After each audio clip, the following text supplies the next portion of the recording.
Every year, millions of Christians around the world observe a special time called Lent.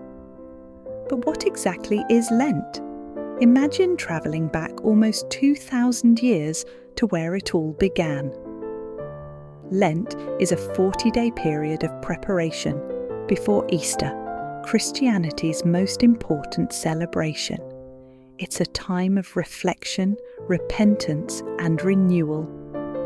But to truly understand its significance, we need to journey back to its origins. After Jesus was baptized, the Gospel tells us he was led by the Spirit into the wilderness, where he fasted for 40 days and nights, facing temptation from Satan. During this time, Jesus was offered food, power, and glory, all the things that appeal to our human nature.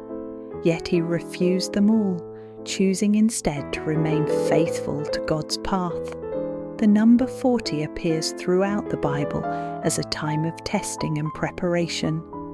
Moses spent 40 days on Mount Sinai before receiving the 10 Commandments. The Israelites wandered 40 years in the desert before reaching the Promised Land. These periods weren't punishments, they were transformative journeys. In the early days of Christianity, Lent emerged as a time of intense preparation for new believers called catechumens. These were adults who wanted to join the Christian faith, but first needed to learn its teachings and practices. For these early Christians, becoming a follower of Christ was no small decision. It often meant facing persecution and rejection from society. The 40-day preparation period helped ensure their commitment was genuine and informed. Their journey would culminate at the Easter Vigil, the night before Easter Sunday, when they would be baptized and welcomed into the Christian community. The entire church would celebrate this spiritual rebirth together. By the 4th century, as Christianity became more established, Lent evolved into a communal practice. It was no longer just for new converts, but for all believers to renew their faith together. In medieval Europe, Lent became a central part of religious and social life. Communities would gather for special services, and everyone would participate in fasting practices. Food restrictions became increasingly structured. Meat, dairy, eggs, and rich foods were set aside in favour of simpler meals, typically fish and vegetables. This wasn't just about giving up pleasures, it reflected deeper theological meanings about simplicity and sharing resources with those in need. For medieval Christians, Lent wasn't just about personal sacrifice. It emphasised the community's responsibility toward the less fortunate. The resources saved through fasting were often shared with those in need, embodying the spirit of charity at the heart of Christian teaching.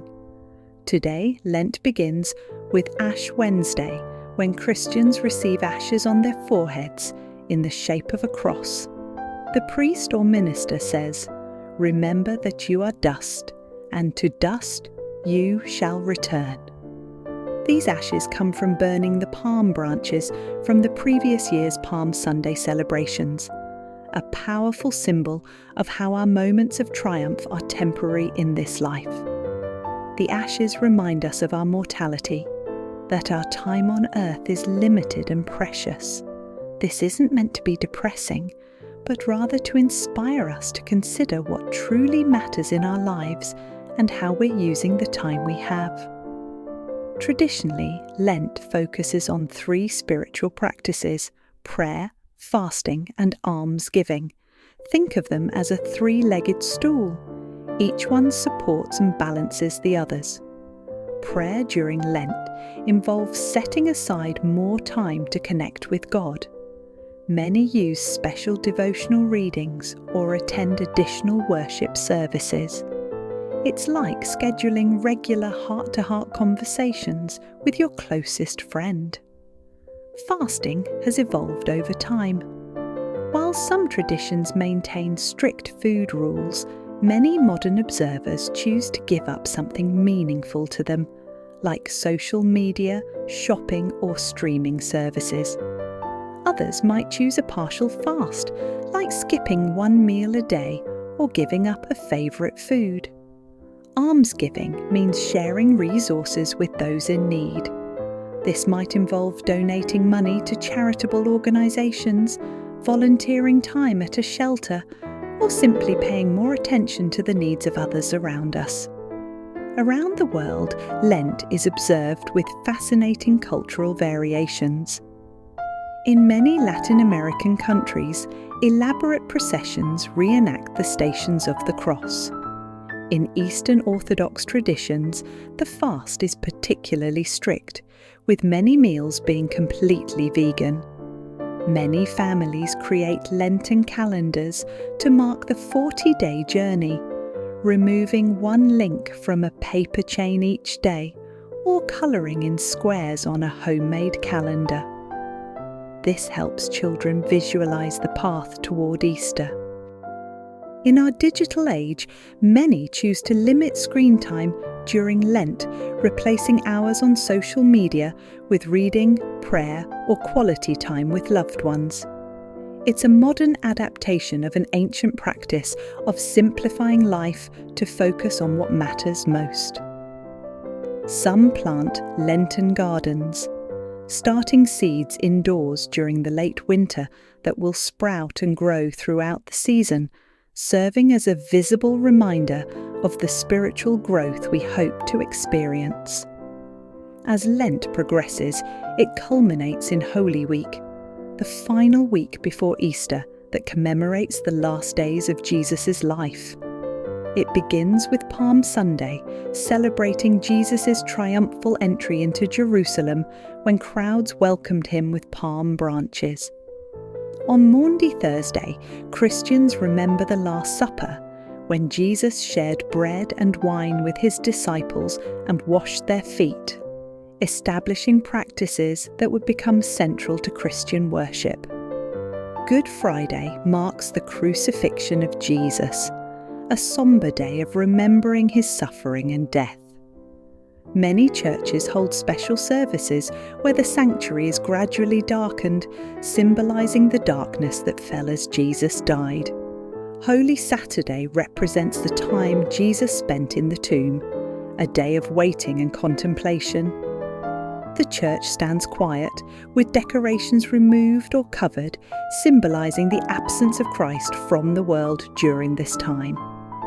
At its heart, Lent is about transformation.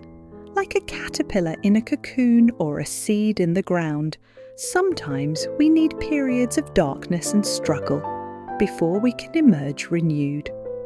This season invites us to examine ourselves honestly, to recognise our flaws and shortcomings, not to wallow in guilt, but to identify what needs to change in order to become more loving, compassionate, and authentic.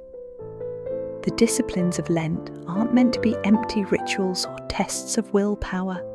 They're tools for creating space in our lives, like a gardener pruning branches to allow for new, healthier growth. As we journey through our own personal wilderness, we may discover aspects of ourselves that have become cluttered with distractions, self-centeredness, or harmful patterns. Lent offers us a chance to clear away these obstacles and realign our lives with our deepest values. After the 40 days of Lent comes Easter, the celebration of Christ's resurrection. The darkness gives way to light, fasting to feasting, and solemn reflection to joyful celebration. The contrast between Lent and Easter makes the celebration all the more meaningful. Just as we appreciate a feast more after a time of simple eating, the Easter celebration takes on deeper significance after the reflective journey of Lent. Many who observe Lent find they emerge from the season with greater clarity, purpose, and connection, not just to their faith, but to their authentic selves and to the needs of others around them. So whether you're new to the concept of Lent or have observed it for years, this season invites us all to a journey of renewal. It reminds us that transformation rarely happens overnight. It requires intention, patience, and sometimes a willingness to face difficult truths about ourselves. As the season progresses from the solemnity of Ash Wednesday to the joy of Easter morning, we're reminded of a pattern that appears throughout human experience. That period of challenge and reflection often prepare us for moments of breakthrough and rebirth. In our fast-paced world of instant gratification, Lent offers something countercultural and profound. The understanding that meaningful change takes time, that moments of waiting have purpose, and that through patient reflection, we can discover new depths of meaning, purpose, and joy.